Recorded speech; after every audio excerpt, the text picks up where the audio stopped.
Funny thing about small towns, storms don't just shake windows, they stir truths. They wash away pretense, flood through fences, and drag out everything hiding beneath neat lawns and white picket lies. Out here in Maple Hollow, folks used to whisper about who had the best grass or the whitest fence. But one summer night, a storm rolled in, and it wasn't just rain that came pouring down. It was karma. My name's Daniel Carter. I'm a contractor, a neighbor, and thanks to one power-hungry HOA president, a man pushed one step too far. This is the story of how she tried to control a community and ended up drowning in her own rules. It started with a tow truck and a note. Daniel Harlow stood at the edge of his driveway, jaw tight, fists clenched, staring at the empty patch of concrete where his 2002 Ford F-250 had sat just that morning. In its place, a yellow HOA violation slip fluttered under a stone. Unauthorized vehicle removal, section 14.5, visual uniformity clause. That was all it said. He didn't need to guess who was behind it. Bridget Langford, newly elected president of the Maple Hollow HOA, had made it her mission to scrub the neighborhood of imperfections. Her version of perfection looked like a luxury lifestyle magazine. Identical flower beds, quiet sidewalks, and not a single tool-marked vehicle in sight. Daniel's truck didn't fit her picture. It had scuffed fenders, faded paint, and mud-caked tires, but it worked. It hauled lumber, hauled furniture, hauled half the damn town after the last snowstorm. It had character, it had soul. And now it was gone. He marched straight across the cul-de-sac, not bothering to knock. Bridget's door was already opening as if she'd been watching Daniel, she said with that clipped, tight-lipped smile she wore like armor.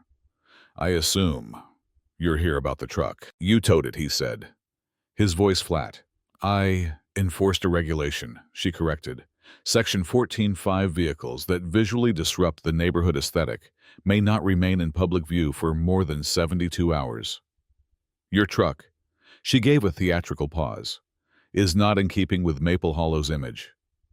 He stared at her for a beat, disbelief simmering under his skin. "That truck's how I work. You just cost me a week's worth of jobs." Bridget's smile didn't falter. "You're welcome to park it off-site. There's a commercial lot just off Route 6. Daniel took a step closer, voice lowering. "Let me explain something to you. That eyesore has pulled more neighbors out of snowbanks, moved more community furniture, and fixed more roofs than your HOA committee ever has." She blinked. "This isn't personal, Daniel. It's about property values. If we don't maintain standards, the neighborhood suffers." He shook his head, stepping back. "No, Bridget. What's suffering is your sense of decency." She didn't respond, just closed the door, clean, polite final. Daniel stood there for a second longer, then turned and walked home. Inside, he sat down at the kitchen table, hands still shaking, and stared at the flyer announcing next week's HOA meeting. At the bottom was Bridget's signature printed in bold, "A community worth preserving." He let out a dry laugh. Across the street, Bridget's picture-perfect porch glowed with fairy lights and manicured hedges. But Daniel noticed something she hadn't: a small dip in the road just in front of her house. He remembered it from last spring, when a clogged drain had nearly flooded her garage before he showed up with sandbags. That truck had saved her floorboards. Now it sat in a tow yard 20 miles away. That night, the wind began to rise. The trees swayed with the same tension curling in Daniel's chest. A storm was coming, not just in the sky, in the rules, in the streets, in the silence between neighbors who'd been pushed too far. And Bridget Langford had no idea she had just made a very serious mistake. By morning, Maple Hollow was soaked. Rain had begun around midnight. Soft at first, a drizzle tapping against window panes, like a polite warning. By dawn, it was a relentless downpour, hammering rooftops, flooding gutters, and turning driveways into shallow rivers. It was the kind of storm that tested a neighborhood's bones, and Maple Hollow, pristine on the surface, had plenty of cracks beneath the polish. Daniel stood by his window, sipping black coffee, watching the water build along the curb. The storm drains, clogged with wet leaves and decorative mulch from manicured lawns, weren't keeping up. He knew what came next. 3 houses down. Bridget Langford emerged from her front door, wearing a spotless white raincoat and matching boots. She stared down her sloped driveway, where water was already beginning to pool. Daniel couldn't hear her words, but he could imagine them. This shouldn't be happening. She walked briskly to the end of the street where the community sandbag station was. Should have been, but there were no supplies. They had all been moved last week for aesthetic streamlining. She'd insisted they be kept in storage until deemed necessary. Now it was necessary, and the storage unit was locked. Across the street, other neighbors began to stir, Kevin and Mia. Torres were pulling towels across their threshold. Mr. Becker was already ankle-deep in his driveway, trying to unclog his drain with a rake. People weren't just frustrated, they were vulnerable, and they were realizing something that had been quietly bubbling beneath the surface for months. The HOA wasn't here to help them. It was here to control them. Daniel pulled on his boots, grabbed his raincoat, and stepped outside into the downpour. He didn't head to Bridget's door this time. He walked past it, straight to the Jacksons' place. Inside the Jacksons, Sam and Lila were trying to move boxes from their basement.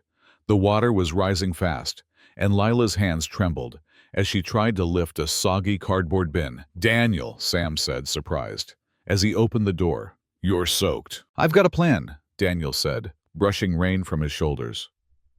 "I just need a few good hands." Within 20 minutes, they had gathered 6 more neighbors: Beckers, Torres, Mrs. June from the end of the block. Even a quiet teen named Theo, who no one had seen do more than skateboard, down the street.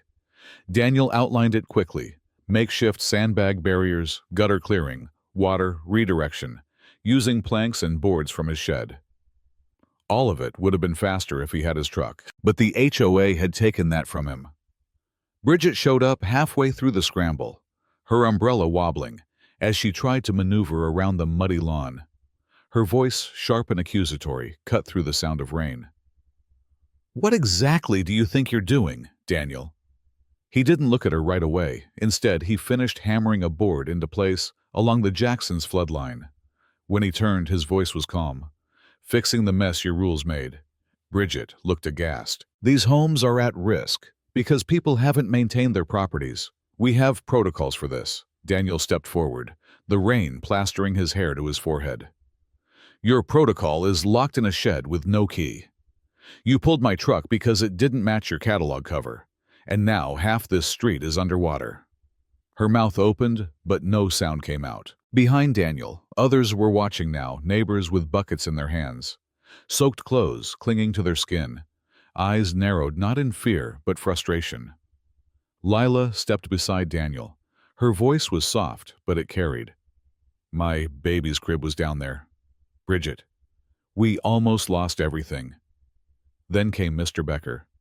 "You fined me $200 for an American flag too close to the sidewalk, but you didn't notice the drain, next to my house, hadn't been cleaned in a year." Kevin Torres added, "You told my wife her solar lights violated code, but you didn't care that the backyard fence is rotting because your landscapers cut corners." Bridget looked around her umbrella, drooping, her control unraveling.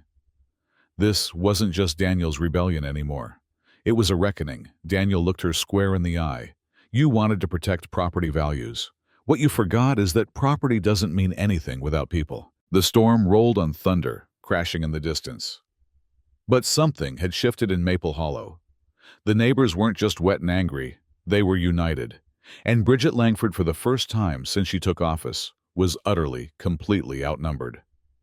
The storm passed, but the silence it left behind was louder than thunder. By noon the next day, the clouds had broken into dull gray patches, and Maple Hollow was waterlogged, but waking up. Streets were still slick lawns, torn basements, soaked. But what stood out most wasn't the damage. It was the movement. Neighbors were no longer just heads behind fences. They were working shoulder to shoulder, fixing, helping, talking. A community had been reborn in the ruins. Bridget Langford, however, had not been seen since her standoff on the curb. Daniel was in the garage, reattaching his truck's tool rack, restored just that morning by a court order. His attorney friend Anna had worked fast. With the towing deemed unjustified, the HOA had no choice but to return it. It rolled into his driveway like a warhorse returning from exile. Across the street, the HOA clubhouse lights flickered on. A handwritten sign was taped to the door. Emergency board meeting, 4 p.m., open to all residents. Daniel didn't hesitate. By 4:05, the room was packed. Folding chairs had been dragged in from the adjacent yoga studio. Wet footprints marked the tile floor. A few residents leaned against the back wall, arms crossed, waiting for fireworks. Bridget sat at the front table. Posture ramrod straight, a manila folder in front of her face, carved from porcelain. Her hair was neatly coiled, her clothes immaculate. But her eyes, they darted, flicked, avoided. She was rattled, and everyone knew it. Daniel stood halfway down the center aisle, calm, silent. Watching Bridget, cleared her throat. I thank you all for coming. As many of you know, the past 24 hours have been difficult. Someone in the back snorted. Others murmured. She pressed forward. There have been accusations, misunderstandings. Property damage incited, might I add, by unsanctioned interference with HOA protocols. Daniel's voice cut through the room. Unsanctioned. You mean neighbors helping each other not drown? A ripple of laughter. Bridget's lips tightened. She opened the manila folder, pulling out papers, regardless of emotional hyperbole. I have documentation, minutes from past meetings, legal precedents and regulations clearly outlining homeowner responsibilities. She started listing codes, articles, and bylaw numbers like a script she'd practiced in the mirror.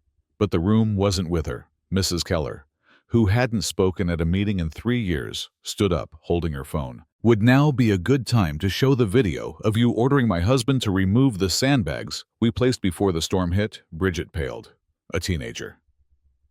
Theo raised his hand and said, My dad almost lost his tools because of the flood. That's his job.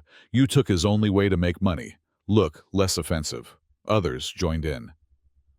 I was fined for hanging wind chimes. She made me repaint my front door 3 times. She called my garden non-compliant flora. The room had become a chorus. Daniel didn't even need to say a word. The people were doing it for him. And then the final blow came. Not from a neighbor, but from Anna, the attorney who stood calmly from the 3rd row and held up a folded document. My firm has reviewed the HOA's actions over the past fiscal quarter. We've filed a complaint for abuse of authority and wrongful enforcement. If the board does not take immediate corrective action, including the resignation of the current president and reformation of biased regulations, legal proceedings will begin. Gasps. A beat of stunned silence. Bridget stood, hands trembling, jaw set in defiance. You can't all just bully me out of office. Daniel spoke for the first time since he'd entered the room. No one's bullying you, Bridget. We're holding you accountable. Another voice, Mr. Alvarez, a quiet teacher, added, This isn't revenge, it's repair. Finally, a board member. Greg stood and turned to her. Bridget, he said gently, it's over. Her eyes brimmed with tears, but she didn't cry. She merely nodded slowly, removed her HOA badge, and placed it on the table. I resign, she whispered. The room exhaled all at once. For the first time in years, peace descended like sunshine after the storm. Daniel stepped outside with Anna and the neighbors. Someone clapped him on the back. Someone else handed him a bottle of lemonade. Kids raced through puddles. Dogs barked in backyards. And fences suddenly didn't seem so high. A few hours later, Bridget's house went dark. A for sale sign appeared on the lawn within the week. By month's end, the HOA had voted in new leadership, overturned the most oppressive rules, and installed community-driven initiatives. Real town halls, open forums, fair codes. Daniel never wanted power. He just wanted peace. And now, finally, he had it. As he stood in his driveway, arms resting on the hood of his old loyal truck, he watched the neighborhood breathe again. No more pink slips, no more pettiness, just people living and Bridget. Some say she moved to a condo on the coast. Others say she joined another HOA. But nobody wanted to imagine what those poor folks were in for. Daniel smiled as a breeze rustled the trees. Justice didn't always come in courtrooms. Sometimes it came with rain mud. And a truck that was never just a truck. It was a symbol of work, of dignity, of community, and now of victory.